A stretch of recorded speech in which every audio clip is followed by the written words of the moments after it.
Ok, hermanos, si ustedes recuerdan, estamos viendo una nueva serie. La serie es una serie que no son sermones como tal. Entonces recuerden, esto hemos sido muy específico con esto desde que iniciamos. No estén esperando sermones. Estos no son sermones, sino que son estudios. Estos son estudios específicos a un área que es conocido como pseudoeclesiología. ¿Qué es pseudoeclesiología? Pseudoeclesiología son prácticas y cosas en cuestión a la falsa iglesia. Es decir, y no necesariamente falsa iglesia. A lo que me refiero es, hay muchas iglesias verdaderas. Iglesias que realmente predican la verdad, pero tienen muchas prácticas y muchas ideas que no son basadas en la Biblia. Pero ellos dicen, es que la palabra de Dios dice, y tuercen la palabra en muchas ocasiones para que la Biblia diga lo que ellos quieren que diga. Pero no es lo que Dios dijo. Entonces, no es que sean malas iglesias, sino que tienen ciertas prácticas y usos que no son bíblicos cuando ellos dicen, no, sí lo son. Entonces, ya hablamos la cuestión de la vestimenta, una de las grandes áreas de controversia dentro de la iglesia en este tiempo, desde hace como unas 100 años para acá, o por ahí así. Realmente es algo nuevo, tanto problema en cuestión a la vestimenta, aunque sí había cuestiones en la primera iglesia, en Efesios y en Corintios, por cuestiones muy específicas de sus tiempos. Entonces ya tocamos el asunto de la vestimenta. También, si ustedes recuerdan, tocamos otra cuestión que es de alta controversia, que viene siendo la música. La música en la iglesia, que ha dividido a muchísimas iglesias, y de hecho han existido iglesias que han llegado a la disolución a causa del problema de la música. El día de hoy nosotros vamos a estar tocando, y vamos a ver otros temas, por ejemplo, como el divorcio y el casarte de nuevo, temas que son de gran controversia. Pero el día de hoy vamos a ver lo que es la pseudoconstitución. Ok.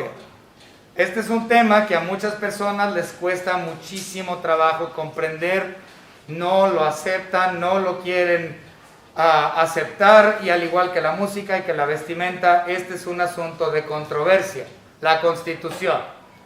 Ahora, vamos a empezar con algo. En la Biblia, en ningún lugar, desde Génesis hasta Apocalipsis, en la dispensación de la iglesia, no existe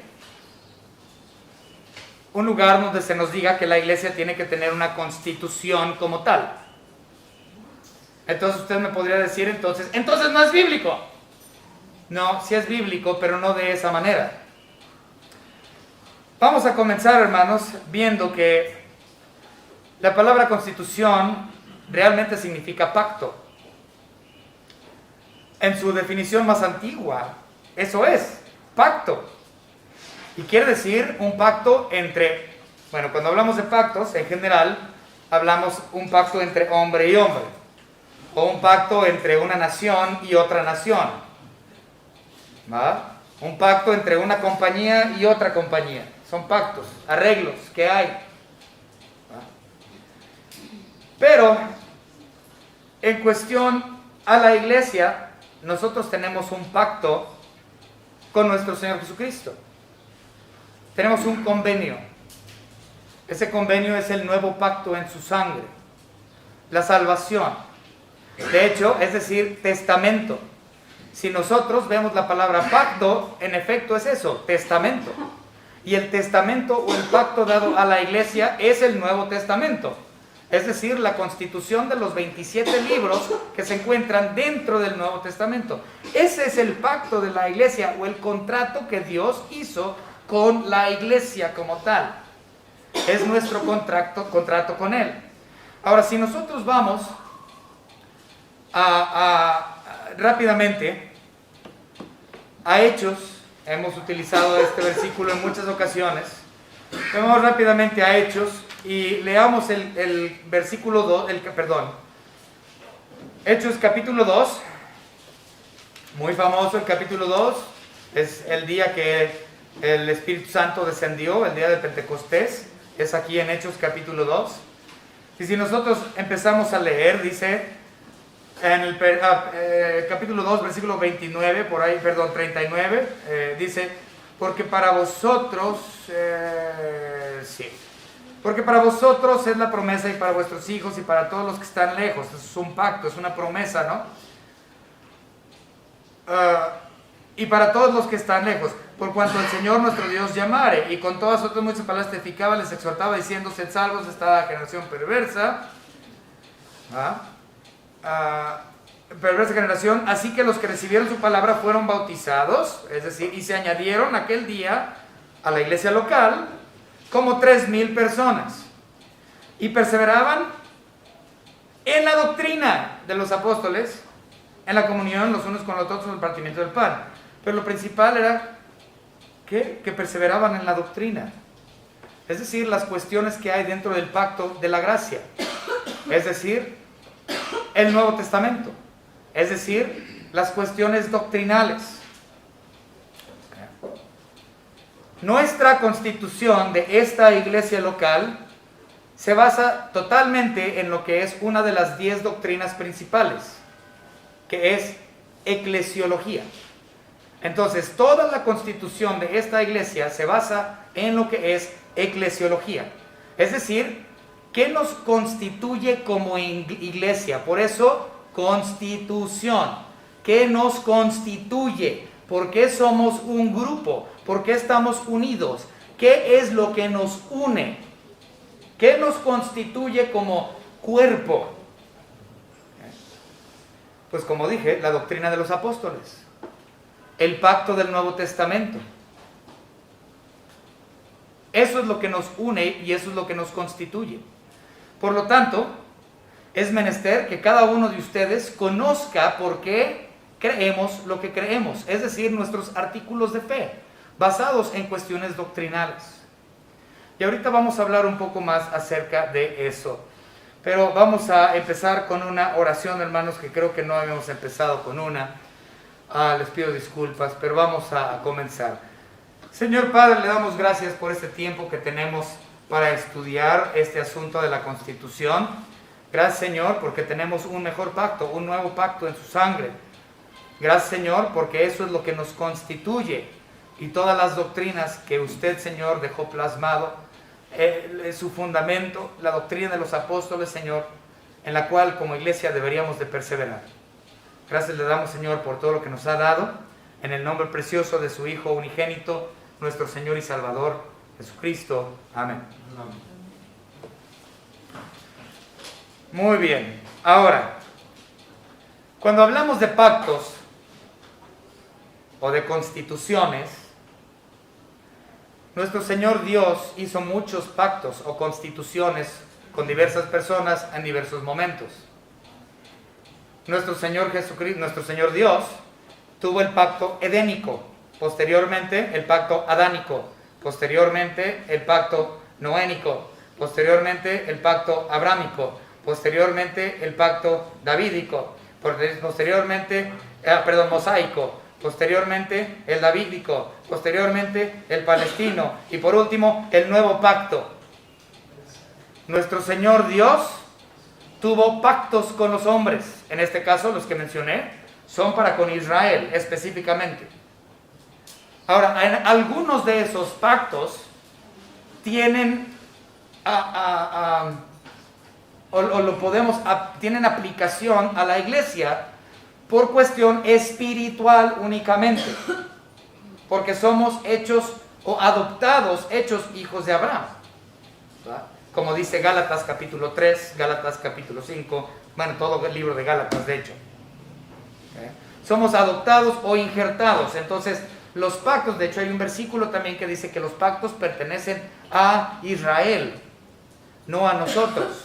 De ellos son los pactos, dice la Biblia. Pero como iglesia, nosotros tenemos ciertos beneficios de esos pactos por extensión, por adopción en Cristo Jesús.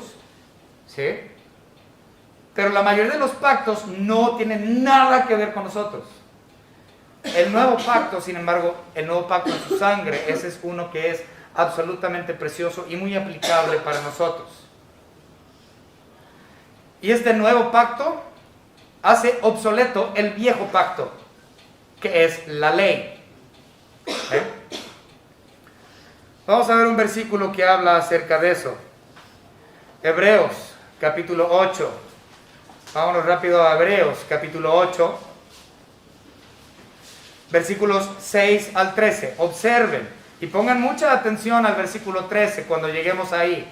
Pero vamos a leer Hebreos 8, 6 al 13. Dice, pero ahora tanto mejor ministerio es el suyo, cuanto es mediador de un mejor pacto, o de una mejor constitución con el hombre. ¿Okay? Pero ahora tanto mejor ministerio es el suyo, cuanto es mediador de un mejor pacto, establecido sobre mejores promesas. O sea que nuestro pacto actual, el pacto en su sangre, es mejor que el pacto antiguo, es decir, el pacto mosaico o el pacto de la ley. Porque si aquel primero, es decir, el pacto mosaico, el pacto de la ley, hubiera sido sin defecto, ciertamente no se hubiera procurado lugar para el segundo. Sí, es decir, si el primer pacto hubiera sido perfecto y hubiera sido hecho como debería de haber sido hecho, no hubiese necesidad de que viniera un segundo pacto. Pero como el primero tuvo un defecto, el segundo tuvo que venir. Ahora, Pablo dice que la ley es perfecta. La Biblia dice que la ley es perfecta. Entonces, ¿cómo es que hay defecto en el viejo pacto? La razón por la cual hay el defecto no es por el pacto, por la ley en sí. El defecto viene porque era un pacto condicional. Condicional. El pacto de la ley era un pacto condicional. Es decir, si tú guardas esto, y si no haces esto, y si no haces aquello, y si te portas bien, y haces y no haces, entonces se te dará esto y esto y esto y aquello. ¿Ah? Entonces hay condiciones bajo la ley. Pórtate bien, guarda los mandamientos y veremos. Entonces es condicional. ¿Va? El problema es que es imperfecto no por la ley en sí, sino por cuestión del pecado del hombre. El hombre no puede cumplir la ley porque está en pecado. Y por lo tanto no es que la ley sea imperfecta, sino por el pecado del hombre. Por cuestión de que es condicional, el hombre cae constantemente y no llena los requisitos de la ley. Por lo tanto, ese primer pacto, el anterior, es defectuoso. No por la ley, sino por el pecado del hombre, porque no puede cumplir las condiciones divinas. Entonces, Dios tuvo que traer un nuevo pacto, y leemos aquí lo demás, aquí en Hebreos 8:8, dice, porque reprendiéndoles dice, he aquí vienen días, dice el Señor, en que estableceré con la casa de Israel y la casa de Judá un nuevo pacto, que es el nuevo pacto en su sangre, pero esto todavía no lo ha aceptado Israel. La iglesia sí. Israel sigue cegado, aunque hay algunos judíos que sí han aceptado a Cristo como su Salvador, pero como nación siguen ciegos, no le han recibido como nación. Esto es un tiempo futuro, ¿va? Pero la iglesia sí le ha recibido. Dice, no como el pacto que hice con sus padres el día que los tomé de la mano para sacarlos de la tierra de Egipto, que ese era precisamente el pacto mosaico. Entonces, porque ellos no permanecieron en mi pacto. ¿Por qué no permanecieron? Otra vez, porque era condicional y a causa de su pecado no pudieron cumplir.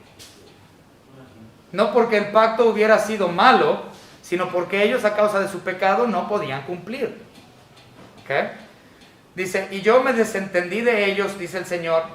Dice, por lo cual este es el pacto que haré con la casa de Israel. Después de aquellos días, dice el Señor, pondré mis leyes en la mente de ellos y sobre su corazón las escribiré y seré por ellos Dios y ellos me serán a mí por pueblo. Este versículo es tremendo. ¿Saben por qué? porque nos recuerda lo que Dios le dijo a los israelitas en el Shema, o el Shema. Shema. Vamos a verlo, el Shema, Deuteronomio capítulo 6. Deuteronomio capítulo 6, muy conocido, una de las porciones de la Biblia más importantes para los judíos. Siempre ellos tienen una gran reverencia por este capítulo, ¿okay? Pero Dios, fíjense, lo que Dios les dijo, ahí les va. Así de ciegos están los judíos, hermanos, están totalmente ciegos. Esto ya lo hemos dicho anteriormente. Recuerden, los judíos usan unas cajitas que se llaman tefelim. Y estas cajitas tienen amarres de cuero, ¿sí? Y adentro de la cajita se encuentra la ley escrita en un pergamino, y se encuentra ciertas porciones de números, y también se encuentra ahí escrito en un pergamino chiquito Deuteronomio capítulo 6. Y todos esos papelitos escritos con eso los hacen rollito y los meten en esta cajita, el tefelim. Y el tefelim se lo ponen aquí, se lo amarran al bíceps, ¿sí? A la altura del corazón, ¿ah? Y luego se amarran los hilos esos de cuero alrededor del brazo. Y por si fuera poco, hay una segunda cajita, otro segundo tefelim. Se lo ponen en medio de la cabeza, así, entre los ojos, la cajita esta, y dejan que los cueros esos cuelguen. Entonces está la palabra de Dios delante de sus ojos. Tienen la palabra de Dios en su corazón y tienen la palabra de Dios delante de sus ojos. Pero eso no es lo que Dios les dijo. Vamos a verlo. Deuteronomio, como les mencioné, Deuteronomio capítulo 6, a partir del versículo 4, versículo 6 dice: y estas palabras que yo te mando hoy estarán sobre tu corazón, y las repetirás a tus hijos, y hablarás de ellas estando en tu casa y andando en el camino y al acostarte cuando te levantes, y las atarás como señal en tu mano, por eso se las amarran a la mano, y estarán como frontales entre tus ojos, por eso lo tienen en la cajita en la maceta. Entonces ellos lo tomaron de forma literal y dicen: voy a escribir porciones de la ley y me lo voy a pegar para que estén como frontales delante de mi cabeza. Y luego dicen: voy a tomar la ley y ahí la tengo, ahí en mi corazón. Y luego dice que lo tengas también en tu casa, en las puertas de tu casa. Y los judíos tienen unas cositas que se llaman mezuzas, y adentro de esa cajita de la mezusa también viene palabra de Dios, y los pegan así en las puertas. En todas las puertas de la casa tienen sus mezuzas, y se lo pegan al brazo y se lo pegan a la maceta, la mazorca. ¿Qué es eso? No entendieron. Eso es a lo que Dios no se refería a que lo hicieran de forma literal así. Dios les estaba diciendo que su palabra estuviera en su corazón, es decir, que aceptaran en su corazón la palabra de Dios, lo que Dios les estaba diciendo. Y Dios les estaba diciendo que acepten en su cabezota que Dios les dio la información que Dios les dejó de su palabra. Aquí, que estén pensando día y noche. Si la palabra de Dios está aquí, ciertamente la palabra de Dios va a estar aquí, constante. Pero los israelitas tan ciegos, que pensaban que era literal y se hicieron estas cajitas para pegárselas. ¿Ok? Entonces, aquí en Hebreos, otra vez, Hebreos, ¿a quién fue escrito? A los hebreos. Entonces los hebreos podían entender esto muy bien. Otra vez, vamos a ver 8, ¿dónde estamos? 8:9, ok. No como el pacto que hice con sus padres el día que los tomé de la mano para sacarlos de Egipto, porque ellos no permanecieron en mi pacto, y ya vimos eso, 10. Por lo cual, este es el pacto que haré con la casa de Israel. Después de aquellos días, dice el Señor, pondré mis leyes en la mente de ellos, y sobre sus corazones las escribiré, y seré a ellos por Dios, y ellos me serán por pueblo. Entonces Dios está afirmando que en un tiempo futuro, ellos serán salvos, y aceptarán en su corazón, y finalmente lo pondrán en su cabezota, como Dios les dijo que lo hicieran. ¿Okay? De eso está hablando. Ahora, bueno, vamos a avanzar con esto, hermanos, porque ya me salí un poco del tema de este contrato. Entonces, o el pacto. La constitución de la iglesia es un pacto, un acuerdo entre los miembros de la iglesia y Dios. Y este pacto revela lo que nosotros creemos. Y eso es lo que nos constituye como iglesia local. El pacto que tenemos con Dios es nuestra constitución.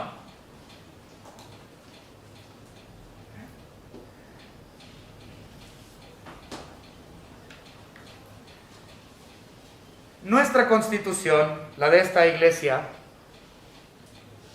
es totalmente basada en Biblia. Muchas, y ahorita lo vamos a ver rápidamente, le vamos a dar un recorrido rápido a nuestra constitución.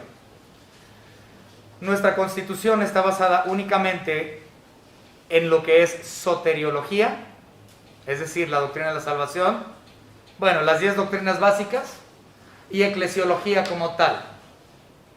Todo con versículos. Especialmente el capítulo 2 de nuestra constitución. Es versículo tras versículo, tras versículo, tras versículo, tras versículo, tras versículo, tras versículo, tras versículo. Hay cientos de versículos únicamente en el capítulo 2 de nuestra constitución. Porque abarca las 10 doctrinas básicas. Ese es el pacto que tenemos con Dios. Ahora, este asunto de los pseudo constituciones son aquellas constituciones que son alteradas o cambiadas o enmendadas por cuestiones culturales o de situaciones, circunstancias que pasan en el área. Les voy a dar algunos ejemplos. En el Oriente había un país donde el agua era muy escasa y el gobierno hizo una ley prohibiendo el mal uso del agua. No había agua para bautizar a los nuevos creyentes. Los padres o líderes de la iglesia tuvieron que improvisar y lo hicieron bautizando a los nuevos creyentes bajo arena. Era una necesidad por las circunstancias que los rodeaban. Por lo tanto, ellos tuvieron que alterar su constitución para incluir bautismos de arena. Entonces, la circunstancia en la que vives puede alterar también la constitución. En los años 1600 hasta la mitad del siglo XIX, cuando los pastores firmaron sus contratos, porque el pastor también firma contratos para asumir el pastorado, les fue permitido tomar 2 medios litros de cerveza por día a los pastores. En algunos casos la iglesia le designaba y le compraba ciertas cantidades de cerveza para uso personal anualmente. Esto estaba estipulado en sus contratos o las constituciones.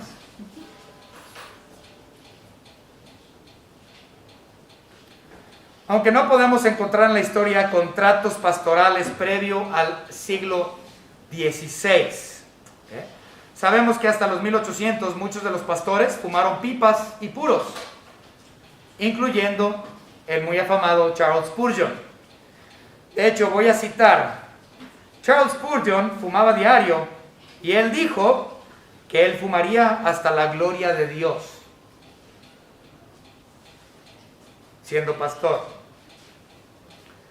Su historia dice que cuando era más grande de edad, Dios le puso bajo convicción por fumar y dejó de hacerlo. Pero lo que voy es, las circunstancias y muchas cosas cambian, donde es necesario alterar la constitución para cuestiones de ese tipo. Por lo tanto, nuestra constitución no marca ninguna cuestión cultural. En los años 20 se hizo muy popular los vestidos de las mujeres con bolitas, con estampado de bolitas. Imagínense un vestido todo blanco con bolitas azules, o vestido todo azul con bolitas blancas. El asunto es de que esos patrones se hicieron muy popular en los años 20. lo cual también era una tela muy, muy asociada con la prostitución en Inglaterra en aquellos años.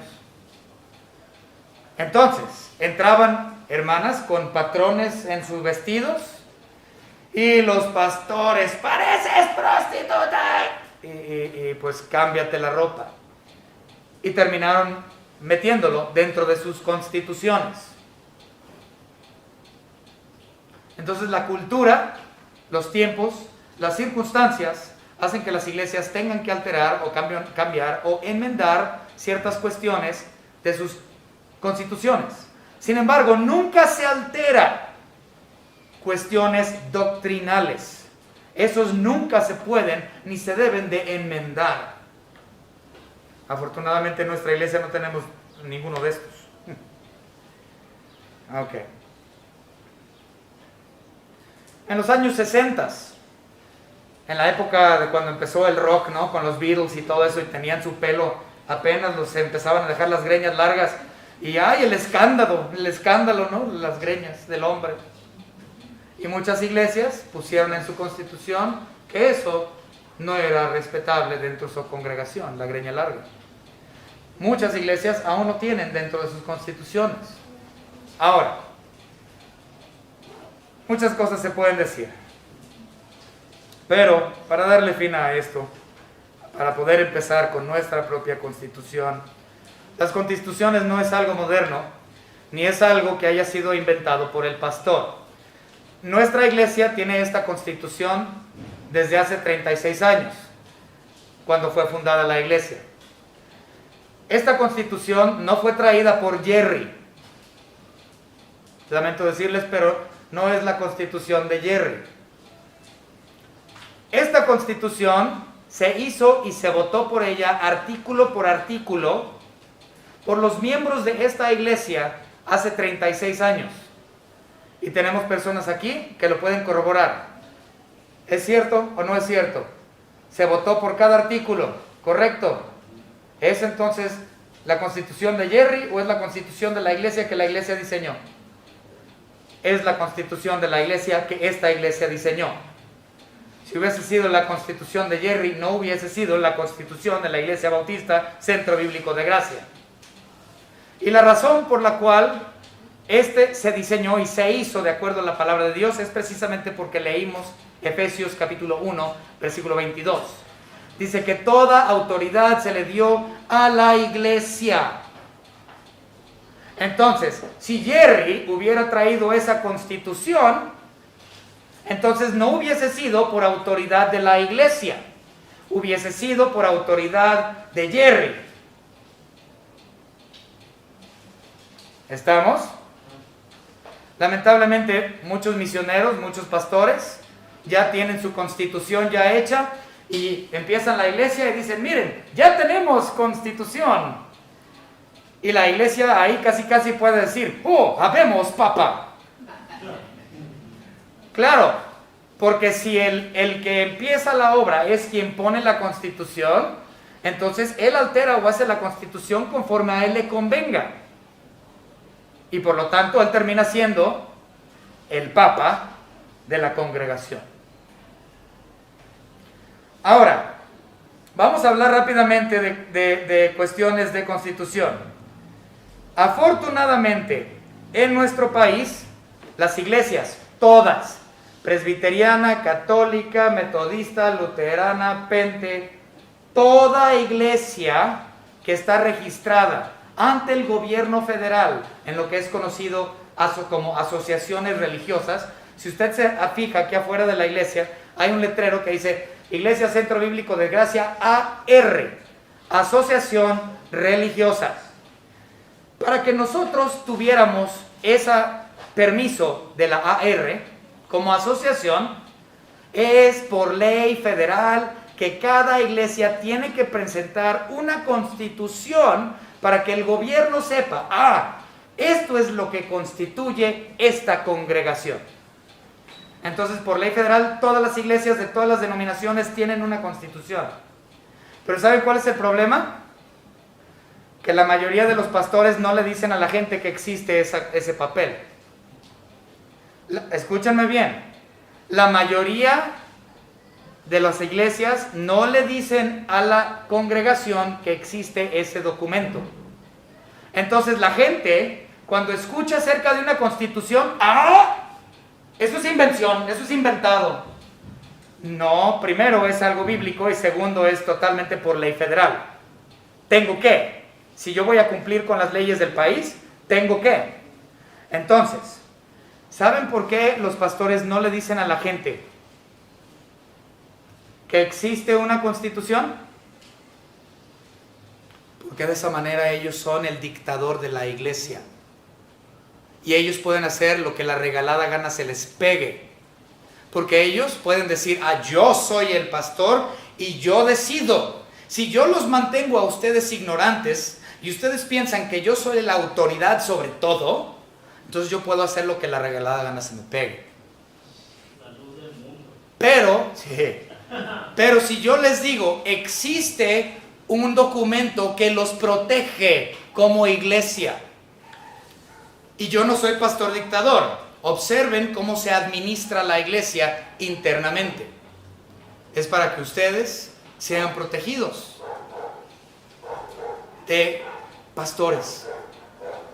Ese documento es para protección de ustedes, la congregación. De hecho, vamos a ver una sección de la Constitución, de nuestra Constitución. Viene en el capítulo 7. Y esta es una de las razones por las cuales los pastores no les gusta decirle a su gente que lo tienen. En el capítulo 7 de nuestra Constitución tenemos una sección acerca de la dimisión pastoral. ¿Cómo? Sí, es decir, que ustedes me pueden correr de esta iglesia porque ustedes son la autoridad y yo me sujeto y me someto a la constitución que esta iglesia ha efectuado. Entonces, si nosotros vamos rápidamente, este no es, lo estoy tratando de buscar, hermano, nada más que soy algo lento con la cosa esta. Todo estaba bien y ya la regué. Ok, ahí voy, hermanos.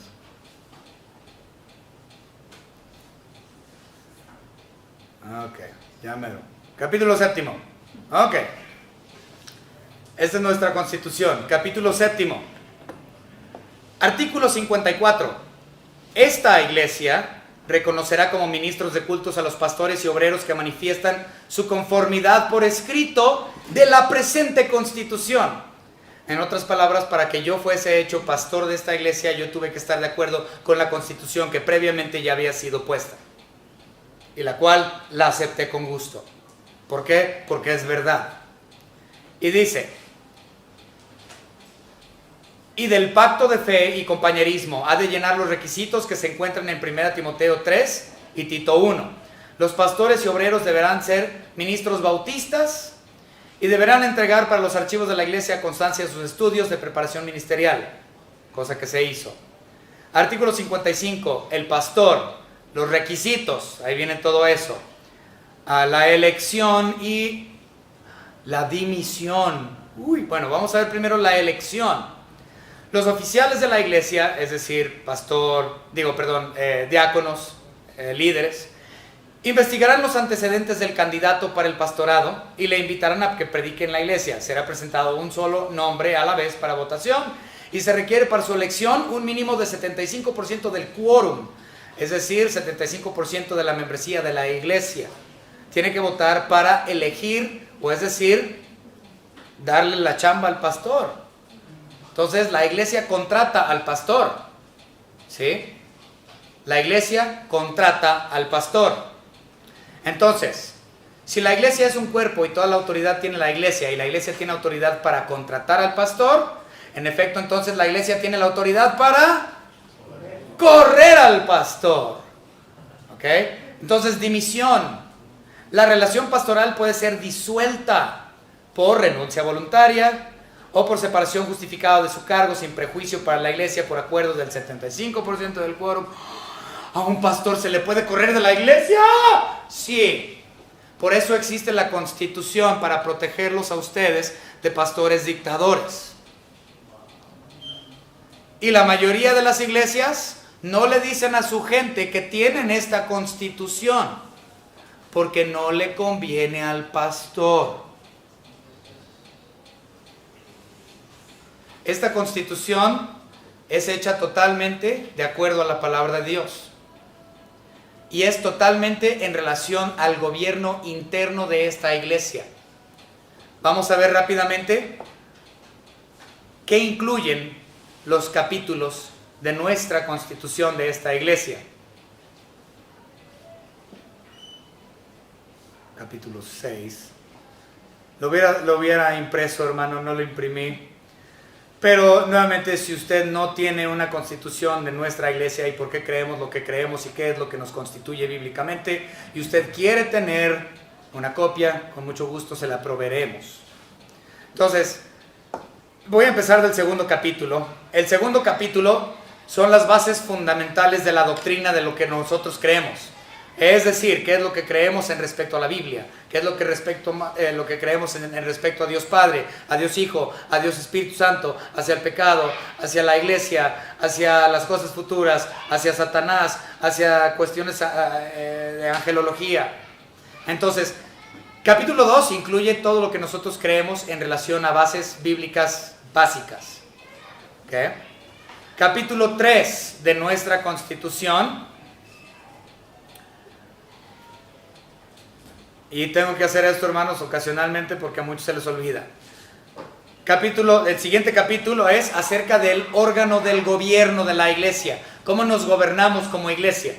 Es decir, nos gobernamos por cuestiones episcopales, nos congregamos por cuestiones... ¿cómo se llama el otro? Bueno, nosotros somos congregacionalistas, pero ¿cuál es el otro? Presbítero.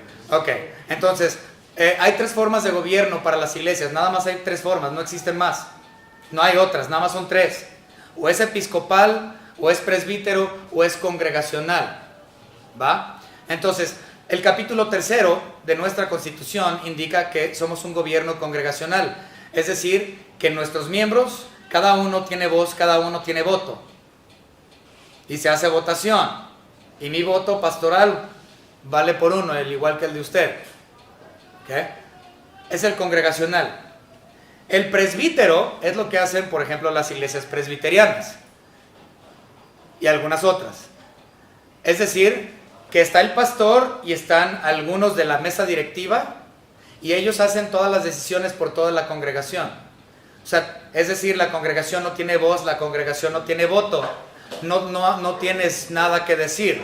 ¿Sí? Todo se maneja por medio del presbítero, es decir, la mesa directiva, los diáconos, el pastor y ciertos grupos nada más, y los demás de la congregación no cuentan. ¿Okay? Después tenemos el episcopal. El gobierno episcopal es, por ejemplo, el gobierno que tiene la Iglesia Católica Romana, es decir, tú tienes al mero, ahí en el Vaticano, y todo mundo le rinde a él cuentas y lo que él diga es lo que se hace porque él es el dictador y él es el mero. ¿Okay? Lamentablemente muchas iglesias bautistas manejan su iglesia de forma episcopal, como la Iglesia Católica Romana. Aunque somos congregacionalistas, los bautistas somos congregacionalistas. Pero ¿por qué entonces estos pastores lo manejan de forma episcopal, como si fueran el Papa? Otra vez, porque son pastores dictadores y no le quieren decir a la congregación que existe dicho documento. Nosotros somos congregacionalistas. Entonces, capítulo 3 nos muestra cuál es el órgano del gobierno interno de esta iglesia. Capítulo 4, de la elección y administración, es decir, los oficiales de la iglesia, los pastores, los diáconos, diaconisas, etc. ¿Okay? Y eso es bíblico, todo eso es bíblico. Capítulo 5, de la representación legal. Ahora sí, esto es cuestión del gobierno. ¿Quién representa legalmente a esta iglesia? Somos dos. ¿Saben quiénes son?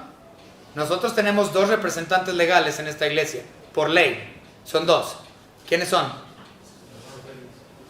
El hermano Félix y yo. ¿Okay? Nosotros somos los representantes legales. Entonces capítulo 5 tiene que ver con gobierno exterior en relación a la representación legal.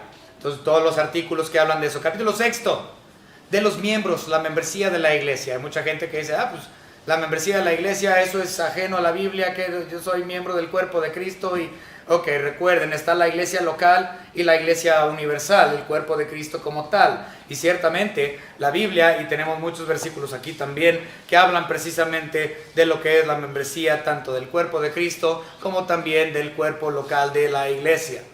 Entonces lo tenemos aquí estipulado en nuestro capítulo 6 de esta Constitución, y también viene en el capítulo 2 de esta Constitución. ¿Okay? Entonces, vamos a ver el capítulo 7 de los ministros de culto, ya lo mencioné, de la elección, del contrato con ellos, o también de su dimisión. También tenemos en el capítulo 8 el patrimonio de la iglesia. Esto también son cuestiones legales. ¿Sabían, hermanos, que todo lo que nosotros tenemos, banca por banca por banca, todo lo que nuestra iglesia tiene está inventariado en AR, en los archivos, en el DF? Así es.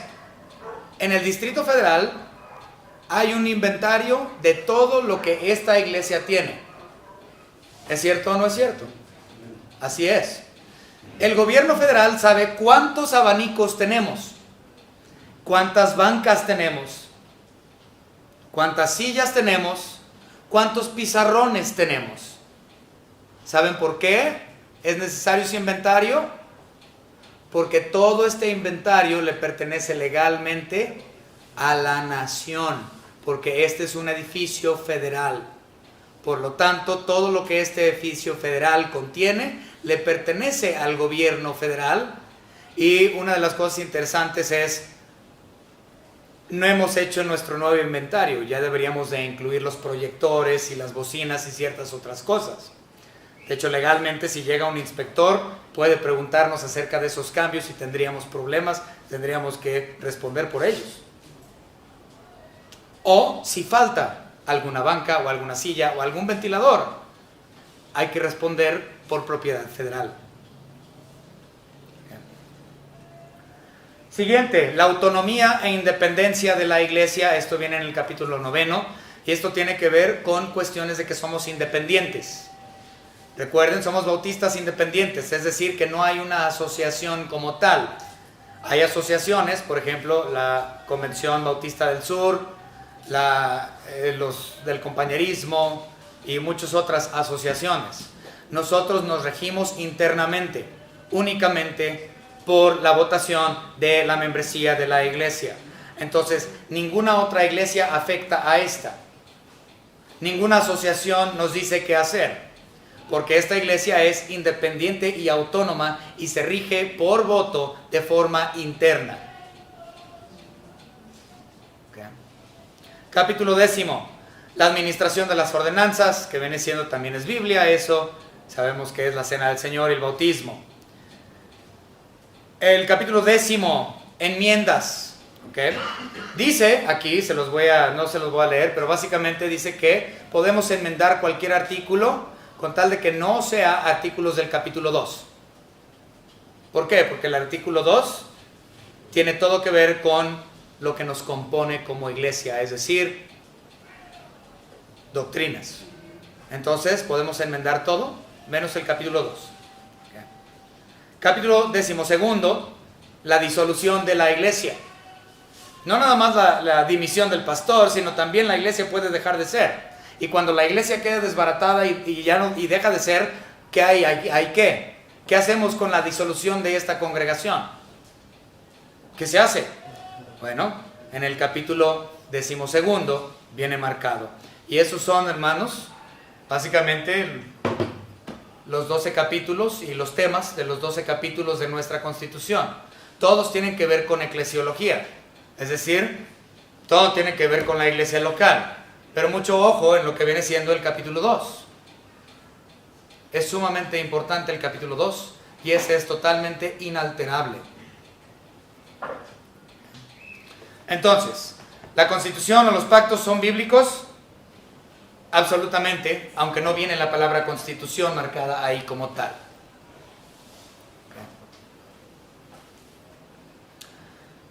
¿Por qué existen? Para beneficio de la iglesia local, para que nadie tome provecho de este cuerpo de creyentes.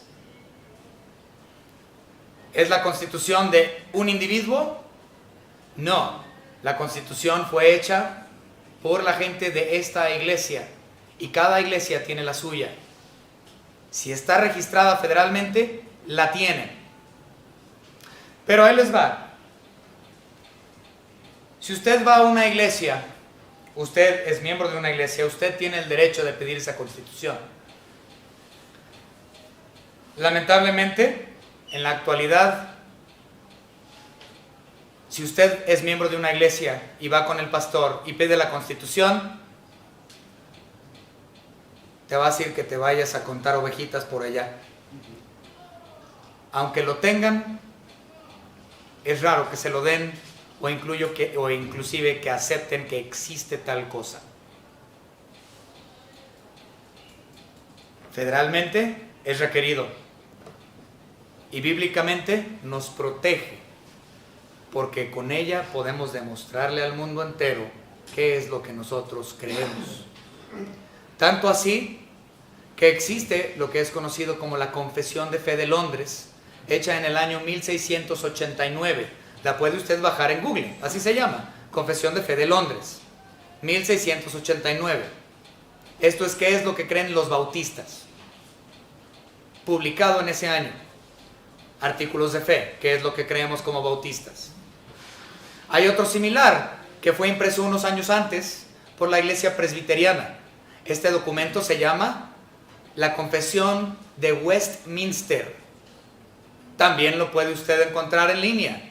Este viene siendo la Constitución de los presbiterianos, los artículos de fe y qué es lo que los presbiterianos creen. Hay otro muy famoso, se llama la Confesión de Fe de Savoy, S-A-V-O-Y. Esa es de la Iglesia Congregacionalista, hecha también antes que la nuestra, que es la Confesión de Fe de Londres. Por lo tanto, podemos ver en la historia confesiones de fe que son en sí las constituciones de lo que nosotros creemos como iglesia. Que no les digan ni les cuenten. Hay muchas iglesias que tienen Iglesia Bautista Fundamental como en el letrero afuera de su iglesia, pero tú pregúntale acerca de por qué es bautista, o sea, ¿por qué eres bautista? No, pues soy bautista, sí, pero ¿por qué? O sea, explícame los distintivos bautistas, explícame por qué eres bautista. Y dicen, pues soy bautista, ¿qué no ves el letrero? Sí, pero ¿por qué eres bautista? Porque yo creo que esto y aquello, y nunca le atinan. Por un montón de cosas bien tontas, dicen que yo soy bautista por un montón de cosas que ni saben. Pero si tú le dices, a ver, ¿has escuchado de la Confesión de Fe de Londres de 1698? ¿Qué es eso? Y les dices, pues es lo que los bautistas creemos. Digo, si tienes el letrero de bautista enfrente de tu iglesia es porque tú estás de acuerdo con los artículos de fe o la Constitución bautista de aquellos años. Y si te dicen, no, es que yo no estoy de acuerdo con... Entonces no eres bautista, quítale el letrero. La Constitución y los artículos de fe es lo que nos dan nuestros distintivos y ciertamente es la preservación en la doctrina de los apóstoles. Hermanos, yo les urjo, yo sé que esto nuevamente no es un sermón, pero yo les urjo, les insto a que estudien nuestra Constitución y estudien la Constitución de Westminster y estudien la Constitución de Savoy y estudien la Confesión de Londres. Todo está basado en escritura, versículo tras versículo tras versículo. Revisen las constituciones. No es algo nuevo, no es algo moderno, no es algo de un hombre, es algo bíblico que se ha hecho por centurias. Y ahora nuestro gobierno lo exige. Por lo tanto, conozcan las constituciones. Hermanos, vamos a orar. Señor Padre, le damos gracias por el privilegio de poder conocerle, Señor. Gracias, Señor, porque podemos perseverar en la doctrina de los apóstoles, la cual tenemos plasmada en la constitución de esta su iglesia local. Gracias, Señor, porque también tenemos ejemplos buenos de cuestiones constitutivas, como lo son la Confesión de Londres de 1698, al igual que la de Westminster y la de Savoy, que son excelentes. Gracias, Señor, por esos hombres de Dios, por el Espíritu Santo, quien les ha dado el entendimiento de su palabra, para poder dar a conocer qué es lo que nos constituye como iglesia en su palabra. En el nombre precioso de nuestro Señor y Salvador Jesucristo, le agradecemos por todo. Amén.